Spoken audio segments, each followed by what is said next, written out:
بسم الله الرحمن الرحيم. اللهم صل على محمد. waxaan halkan saxaafada marinayaa anigoo aan jeclayn saxaafada iyo in hadalka badan ee meelaha dadka qaarkii ay macaashka ku doonaan, laakiin marka aad aragto in aan laga maarmayn in la hadlo waa lagu kalifayaa. waxaana ii muuqatay arrimaha laascaanood ka socdayna laga aamusnaan karay, waayo dadkayagii ayaa waxaa la doonayaa amba ayba dhacday in been iyo dibindaabiyo iyo saxaafad iyo hadal waxaan maqlayaa lagu laayo. waxaan maqlayaa laascaanood waa la qabsaday, isaaq baa ka baxay, meel walba in karin walba ayaa markaa waxaa ka soo dhacay in feeraha ka guntanoo le laascaanood waa la qabsaday, dhaxalkii aabbahaaba lagu qaybsanayaa ina gaadhsiiya. waxaan aada ula yaabanahay oo la ilaawayaa dadka waxaa ku hadlaya iyo kuwa soo yaacaya ee amba dhulbahantee amba kuwa xiisaynaya dadka burburkayaga iyo dibindaabyada iyo ummadaha kale ah. waxay ilaaween haddii isaaqba baxo ama la baxay dadkii kale ee madaxda laascaanood ka ahaa ee magaalada lahaa ee lalahaa dadkaa waxaa shuraya kuwa soo yaacaya, miyaan marna meeshuu jiro la isweydiinayn ma isaaqunba ee sistamka somalilan ka mid ahaa ee wasiirada lahaa ee xildhibaanada lahaa ee madaxda kale iyo ciidamada lahaa ee guurtida lahaa. warta dadkaa miyadan isba weydiinayn, miyaan la miyir qabin ay anagu ka mid ahayn, anugu ka mid aha horta xaggay jiraan ma tirahdeen. waxaan leeyahay markaa kuwa sidaa u hadlaya ee ujeedo kasta ha kala haadeen wax ma garato hadalka miiriyaha malaamuudo xarago iyo qurux iyo waxa la shubayo iyo lugooyada dadka iyo kuwa inaanu dunno oo burburno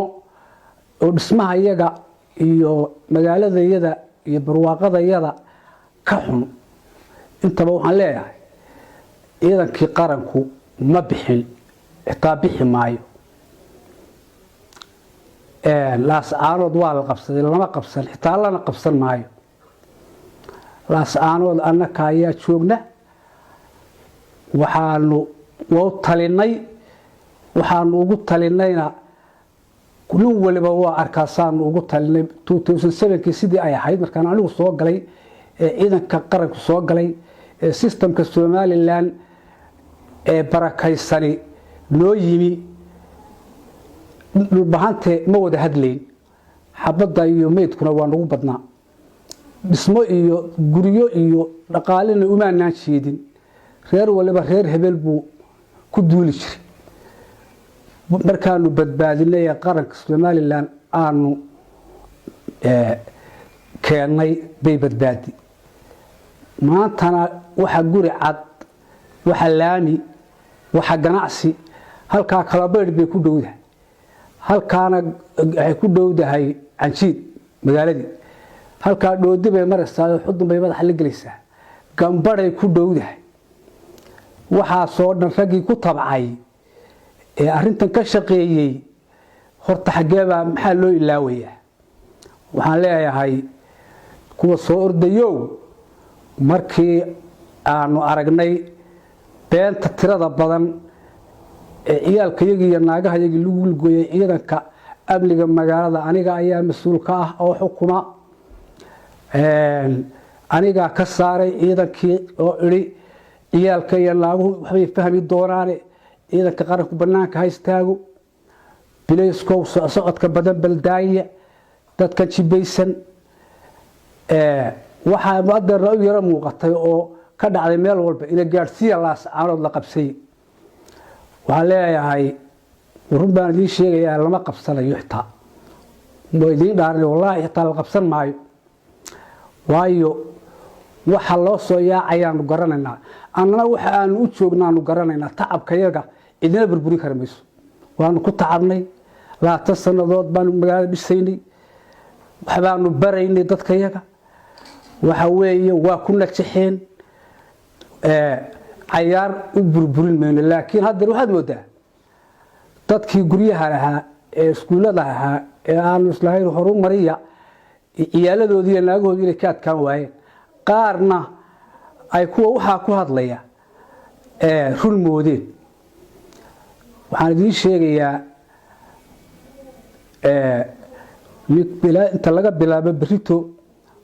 dulqaadkii iyo inaanu ilaalino nin waliba hadeeru soo hangagaaray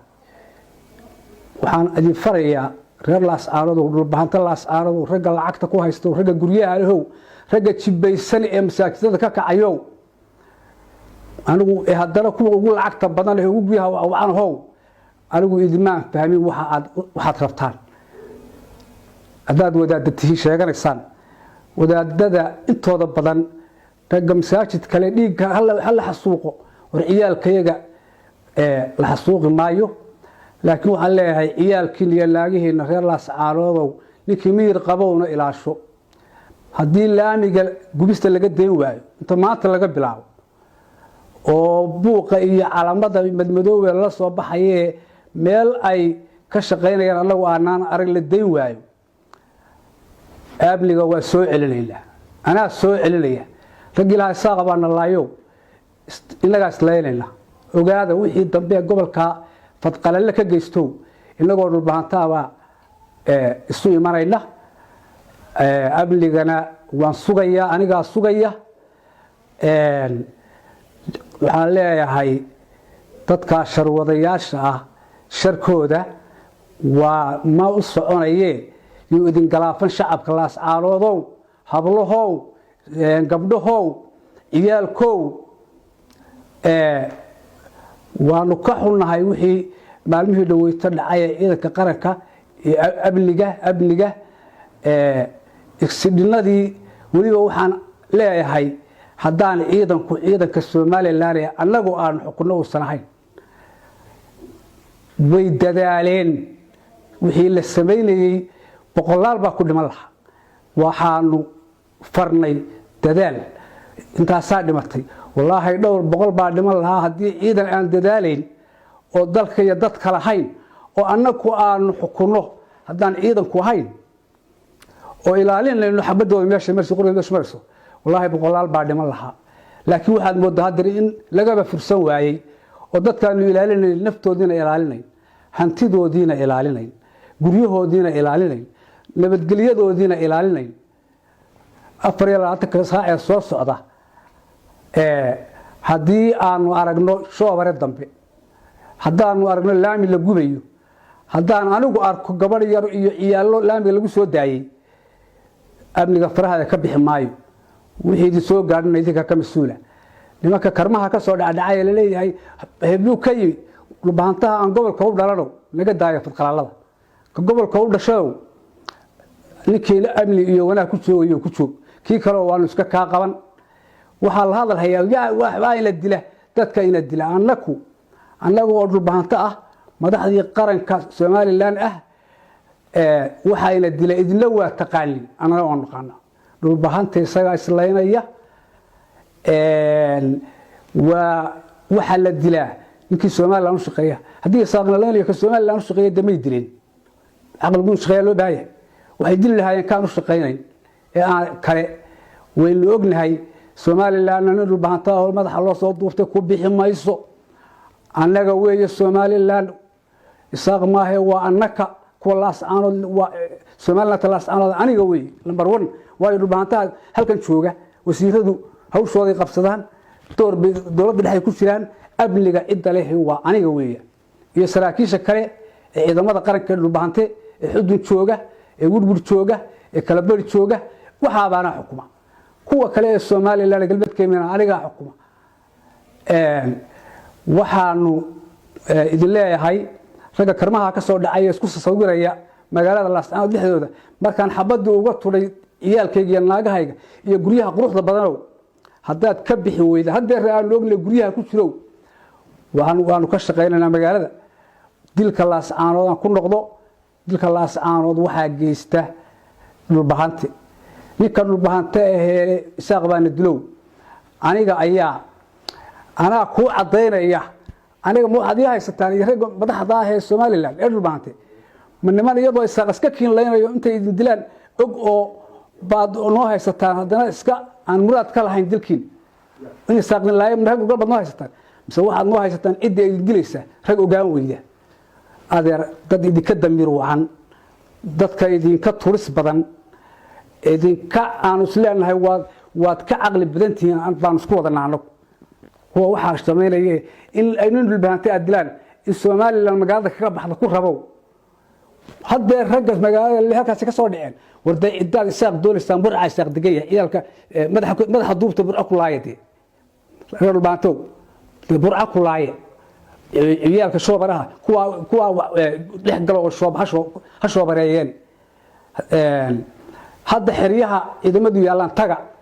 waxa daaraha isku soo xilxasaaro intaad ciidamada ka soo dhuumataan meel ka soo baxdaan maxaa gobolka xabadda looga bilaabay ciidanka soo dhaafisaan deelaaye ninkii saaq doonayo ninkii caruurtayada doonayo waan ku ognahay intaan dul qaadan lahayn dul qaadanay ninkii caruurtiisa ceshan waayo wixii gaar adiga qaba 24 saac ee soo socda idii amniga khatar ku ah aniga ayaa sarkayna iyo ciidanka qaranka ee dhulbaante iyo Somaliland anigu aan xukumo idii